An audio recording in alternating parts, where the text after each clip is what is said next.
few days before last night's debate, Tulsi Gabbard threatened to boycott it.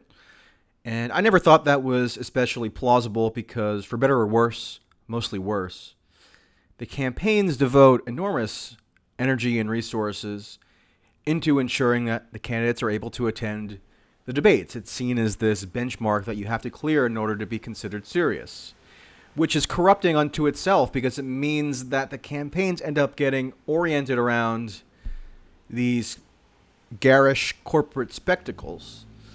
And that is insidious for a host of reasons, but nonetheless, it means that if you're able to get into the debate, you're almost certainly going to go. But she signaled that she was considering boycotting because she wanted to raise awareness of the exceptionally egregious nature of the coverage of her by the two co-sponsors, media-wise, of the debates, CNN and the New York Times. The New York Times, on the Saturday prior to the debate, had done a profile of Tulsi that is among the most blatant and sleazy pieces of quasi-journalistic trash that has been done on her over the course of the entire campaign. And I'm somebody who follows the Tulsi coverage pretty closely. This really takes the cake in terms of utter vileness. And it's just basically a rehearsal of the entire litany of slurs against her that do not have anything close to approaching ample kind of factual or logical foundation. It was just lazy. I mean, I understand if you don't like a candidate and if you want to write something negative about them, fine. But try at least to evince a little bit of original thinking, right? I mean, try to come up with a theory of the candidate that is novel in some way and a product of your own interrogation of their beliefs and policies and background and associations and whatever. This is just basically a distillation of every bonehead talking point that you see on the corporate media constantly on her, and it was just shockingly bad. So if you really want to read it, go ahead. The headline was, "What exactly is Tulsi Gabbard up to?" That's the common theme for most of her coverage in the mainstream press. It's always like, wow, she must have some weird, nefarious, sinister hidden motive for why she's waging her campaign. She can't actually believe what she's saying. It's not plausible to us that she actually has a message and is espousing it, and that's why she's in the race. No, it's got to be this mysterious theory as to what she's up to. And so that was basically the brush with which they painted her, and it was just ridiculous. And lo and behold, the New York Times is one of the co-moderators of the debate. Another co-moderator, CNN.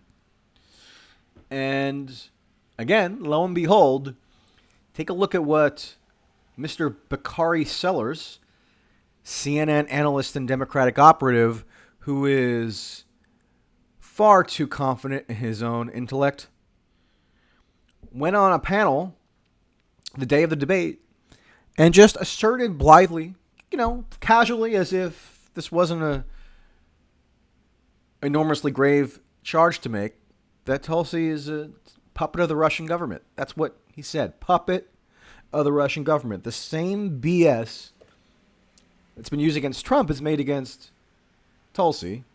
Now, obviously, they have a different set of issues as to why one might describe them respectively as Russian puppets, but they're both ridiculous in different ways. And that was the context for Tulsi getting on the stage last night and basically using the opportunity that she had, which was limited. I mean, they gave her some breadcrumbs in terms of the time allotted. What was it, 6 minutes or something, which was like a fourth or a fifth of what Elizabeth Warren got. But she used the opportunity to lay into CNN and the New York Times perfectly justifiably. So let us watch. Well, we've got to understand the reality of the situation there, which is that the slaughter of the Kurds being done by Turkey is yet another negative consequence of the regime change war that we've been waging in Syria. Donald Trump has the blood of the Kurds on his hand, but so do many of the politicians in our country from both parties who have supported this ongoing regime change war in Syria that started in 2011, along with many in the mainstream media who have been championing and cheerleading this regime change war. Not only that, but New York Times and CNN have also smeared veterans like myself for calling for an end to this regime change war. Just 2 days ago, the New York Times put out an article saying that I'm a Russian asset and an Assad apologist and all these different smears. This morning, a CNN commentator said on national television that I'm an asset of Russia. Completely despicable.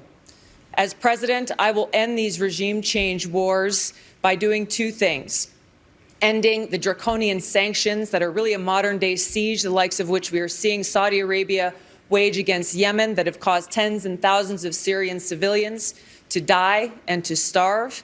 And I would make sure that we stop supporting terrorists like al-Qaeda in Syria, who've been the ground force in this ongoing regime change war. So notice what she did there. She didn't make it all about her. Yeah, she brought up the fact that she had been maligned in this spectacular fashion. Maligned unlike any other candidate has been maligned, essentially. But she broadened her criticism to encompass an indictment of the entire bipartisan political and media class for their complicity over the course of years in the debacle in Syria. So she's not saying that it was exclusively Trump that you can blame for the latest developments. She does blame Trump.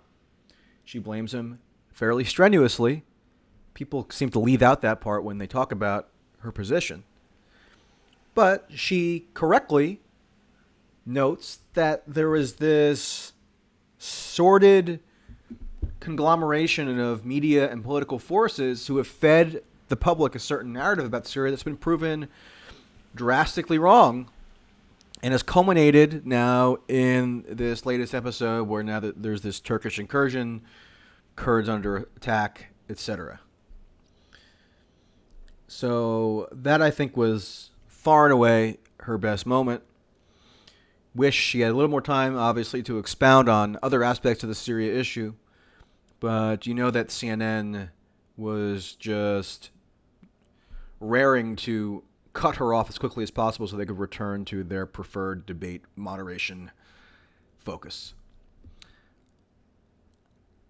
All right. Talk to you later.